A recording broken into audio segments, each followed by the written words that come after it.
Hello, everybody. Welcome. Welcome to this week's edition of Social Quiztancing, a tiny little quiz to give you a little bit of fun, something to do during the lockdown. I hope it's a bright spot in your day. It's certainly a bright spot in mine. It's great to see you all here, and let's get going. So the format of the quiz, if you haven't joined us before, is that I'm going to give you 5 general knowledge questions, 5 connections, where I give you 4 apparently random clues, and you have to find the hidden connection between them, and 5 in a special round. Last week we had mistranslated book titles. Before that we had animal, vegetables, and criminals. So this week we have another special round. Okay? So, the points don't matter. Give yourself a point whenever you get a question right. Or give yourself a point if you're just feeling a little down, I guess. We will get into the questions now. I'm going to read you the questions first. I'll read you all of the questions. Then if you want to pause the feed, if you're on Instagram, you probably can't, but you could step away and then come back to it later. If you're on Facebook, you can pause the feed and then come back, or just maybe you've gotten all the answers, and then that's great. I'm proud of you. As always, leave us a note or shoot me an email at ryan@desmondfishlibrary.org if you have, if you want to let me know how you've been doing, how your points are going, or if you have any comments about the quiz or your own quiz questions. I write these questions, and so I always need some. All right, let's get going. So, general knowledge round. Our first question is, which word is in a 1970 hit for John Lennon, a 1997 hit for Radiohead, and a 1983 #1 for Culture Club? So what word is in all of those titles? A 1970 hit for John Lennon, a 1997 hit for Radiohead, and a 1983 #1 for Culture Club. Okay. Question number 2. We're approaching summer. And so this question may be apropos. Swimming pool smell is not actually chlorine. What is it? So swimming pool smell, what we think of as swimming pool smell, is not chlorine. So what causes that smell? What are you smelling? All right. Next question. What breed of dog is Snoopy? That's it. That's the question. What breed of dog is Snoopy?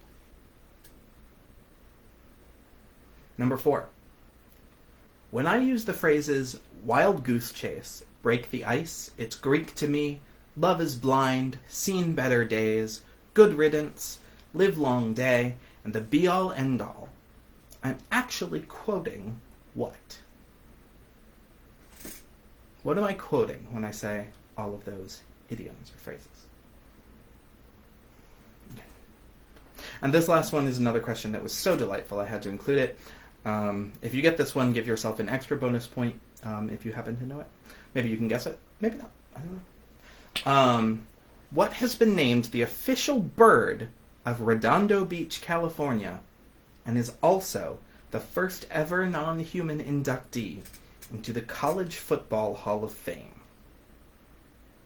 It's left over from my bird questions last week. It's the official bird of Redondo Beach, California, and also the first ever non-human inductee into the College Football Hall of Fame. I couldn't really use that for my bird questions last week. If you remember last week, I just, for some reason, ended up with quite a lot of bird questions, but this one didn't really seem to fit the theme. Maybe that's a hint. Okay.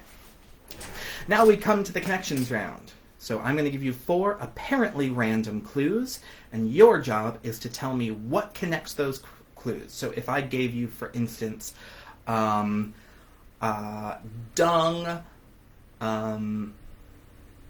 Ringo, John, and George, you would answer that they were all Beatles. They were all Beatles. Okay? All right. Let's get going. So, give yourself 5 points if you get it after 1 clue, 3 4 points if you get it after 2 clues, 3 points if you get it after 3 clues, and 2 points if you get it after 4 clues. I think that's different than what I gave you before, but why not give yourself an extra point? Because the connections round is more difficult. All right. So, first one. Hula hoop,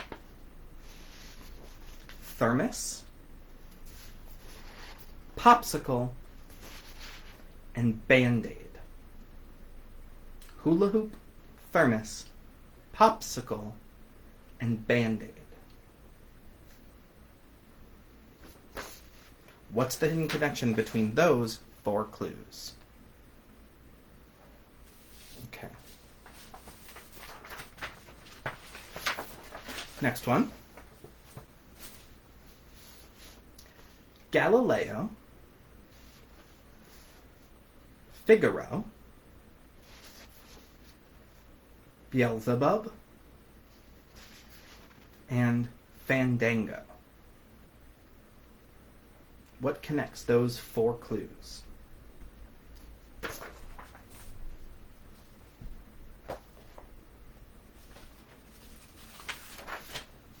All right, now hopefully you can read these because they're a bit longer. Next one. Inventor of Frisbee golf. Son of the inventor of the mocha coffee pot. The inventor of the Frisbee. And the inventor of the Pringles can. What connects those 4 things? Okay. Now, I apologize for this next question because I'm going to have to pronounce some non-English words. And that is difficult for me. So, I apologize in advance to anyone who knows these words. Kazna Kala Kantpux is your first clue. Sungarbob Kare Pantalon. Zvampbob Furkant. And Bob Esponia Pantalones Cuadrados. What connects those 4 clues?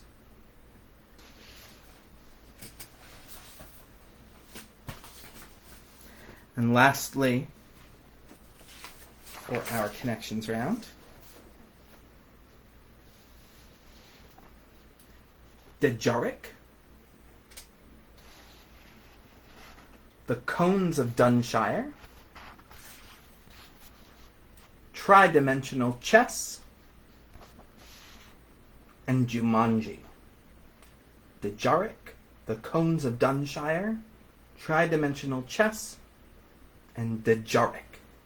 What connects those 4 apparently random clues? Okay. How did you do? I'll find out later. Or I won't. Doesn't matter. Okay. This next round is called Movie Mashups. And so what I'm going to do for each question in this round is I'm going to give you 2 separate clues for 2 movies. And the last word of the first movie is the first word in the second movie. So if you combine them together, they make a funny combination. So if I gave you, for instance, the first half would be Julia Roberts' nuptial-based rom-com, My Best Friend's Wedding.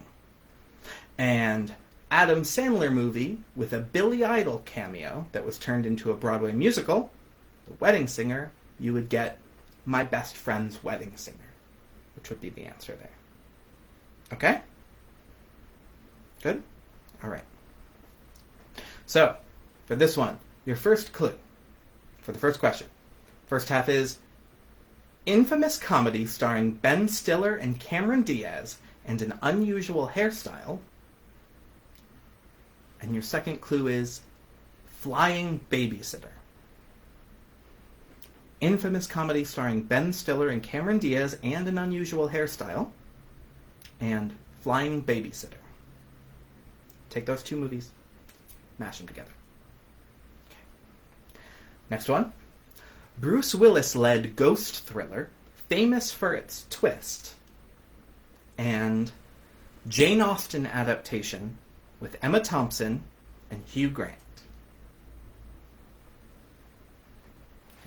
Take those two movies, mash them together. All right. Number 3. Molly Ringwald and John Cryer coming-of-age classic. Also stars James Spader and some questionable use of computers. That's your first clue. Second is Peter Sellers' detective spoof that spawned a cartoon character unrelated to the movie's plot. Peter Sellers' detective spoof that spawned a cartoon character unrelated to the movie's plot. Take those two movies, mash them together, what do you get? Number 4. Disney film featuring a singing teapot, candelabra, wardrobe and clock, and a protagonist that first spends her first 10 minutes of screen time singing a diss track about the local townspeople. That's your first half. The second half is 1982 sword and sorcery schlockfest, I love this movie, whose Conan clone main character can talk to animals to help in his fight against Rip Torn. So 1982 sword and sorcery movie, not very good, but it's also great, about a sort of Conan-like character who can talk to animals to help his fight against Rip Torn. Take those two movies, mash them together, what do you get? All right, last one. This timeless classic inconceivably introduced us to ROUS's The Dread Pirate Roberts, Mostly Dead, Robin Wright, and Mowage. And your second half, a movie that, for some reason, found a spouse for a haunted doll. It's your second clue. So this timeless classic inconceivably introduced us to ROUS's The Dread Pirate Roberts, Mostly Dead, not all dead, Robin Wright, and Mowage. And the second one, a movie that, for some reason, found a spouse for a haunted doll. Okay. Sit with those questions for a second. And now we're coming, pause if you want, or leave if you want, because I'm going to start reading the answers. Okay. In the first question, I asked you, which word is in a 1970 hit for John Lennon, a 1997 hit for Radiohead, and a 1983 #1 for Culture Club? And that word is karma. That was Instant Karma, Karma Police, and Karma Chameleon. The next one, I said, swimming pool smell is not actually chlorine. What is it? Okay, well, the answer to that one is that chlorine is actually odorless, and the smell that you smell is tetrachlorine, and that is some reaction that happens with chlorine when it interacts with pee and sweat. So you think you're smelling something quite clean, but you're actually smelling the interaction of the clean thing with the very human body functions. Okay. All right. Next one. What breed of dog is Snoopy? Snoopy is a beagle. He's just a beagle. If you've ever seen the Easter Beagle, that might give it away. He's a beagle. Oh, Snoopy. Next one. When I use the phrases wild goose chase, break the ice, it's Greek to me, love is blind, seen better days, good riddance, live long day, and the be-all end-all, I'm actually quoting what? Those are all idioms in the works of Shakespeare. First seen in the works of Shakespeare. That list goes on and on and on. There are lots of them. So, but those are some of the most well-known introductions of Shakespeare into the English language. And lastly, I asked you what has been named the official bird of Redondo Beach, California, and is also the first ever non-human inductee into the College Football Hall of Fame. It was, of course, the Goodyear blimp. Did anyone get that?